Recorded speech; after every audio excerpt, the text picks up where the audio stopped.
ومن رسم اللوحات يلتحق بنا.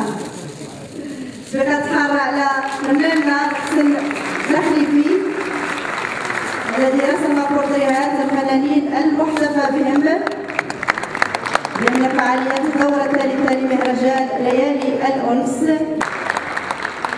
نواصل معكم تكريمات وتكريم الموالي للفنان الإماراتي حسين الجسمي. يتسلم درع التكريم والأسطوانة الذهبية الفنان خالد السعدي، ويسلم درع التكريم السيد عبد الله بن عبيد الهنائي سفير سلطنة عمان.